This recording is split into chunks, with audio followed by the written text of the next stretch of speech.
Aik. Bayangkan sebuah tempat di ujung timur Indonesia. Airnya sebening kristal, gugusan karangnya menari di bawah sinar matahari, dan ribuan spesies laut berenang bebas di dalamnya. Tempat ini bukan hanya cantik, tapi juga ajaib. Inilah Raja Ampat, surga yang dikirim langsung dari langit ke bumi. Tapi, di balik keindahannya, ada ancaman yang diam-diam mengintai.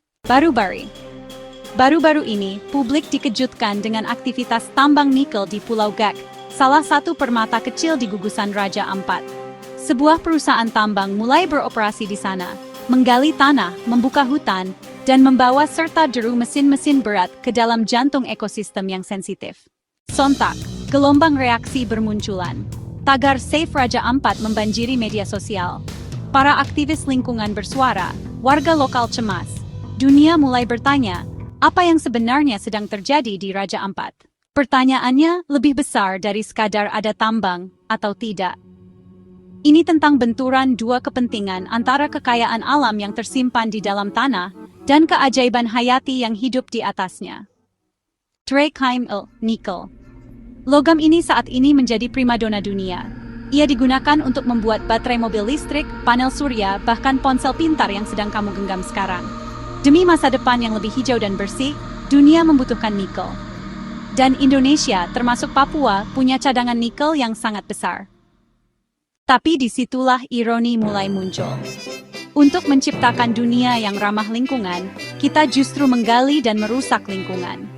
Di satu sisi, nikel memberi solusi bagi krisis iklim. Di sisi lain, penambangannya bisa merusak hutan, mencemari laut, dan menghancurkan ekosistem yang tidak akan pernah bisa dikembalikan seperti semula. Raja Ampat bukan tempat sembarangan. Di sini, hidup lebih dari 75% spesies karang dunia. Lautnya adalah rumah bagi hiu karpet, ikan Napoleon, hingga penyu sisik yang terancam punah.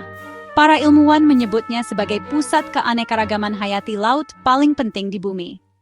Jadi, saat alat berat mulai memasuki kawasan ini, dunia menahan napas. Pemerintah akhirnya turun tangan.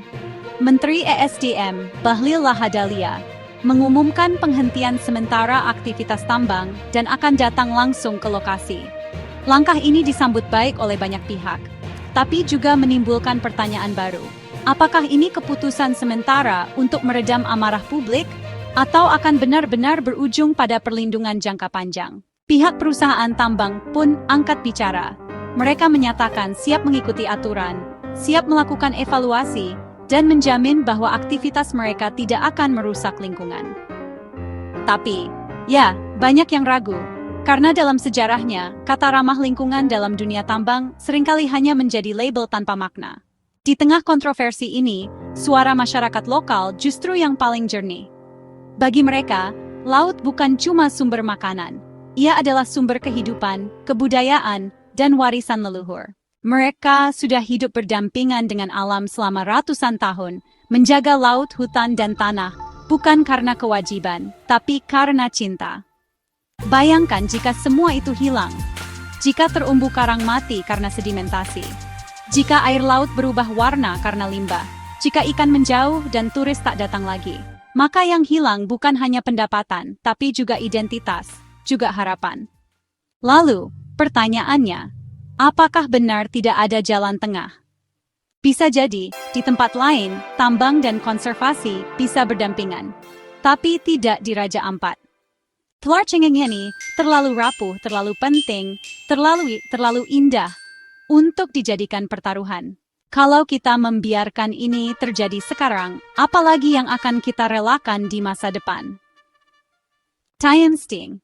Mungkin kamu tidak tinggal di Papua, mungkin kamu belum pernah ke Raja Ampat, tapi kamu hidup di planet yang sama, dan setiap pilihan, setiap suara, setiap klik bisa membawa perubahan. Hari ini, kita bisa memilih untuk tidak diam. Kita bisa memilih untuk bersuara. Kita bisa memilih untuk berdiri bersama mereka yang ingin menjaga, bukan mereka yang hanya ingin mengambil. Karena, kalau bahkan surga pun bisa dihancurkan oleh keserakahan, lalu apa yang akan tersisa untuk anak cucu kita nanti? Jika kamu peduli, bantu sebarkan video ini. Like, share, dan tulis pendapatmu di kolom komentar. Mari kita jaga alam ini. Bukan untuk kita saja, tapi untuk masa depan yang belum lahir. Terima kasih telah menonton. Saya kamu. Sampai jumpa di video berikutnya. Jangan lelah mencintai bumi ini.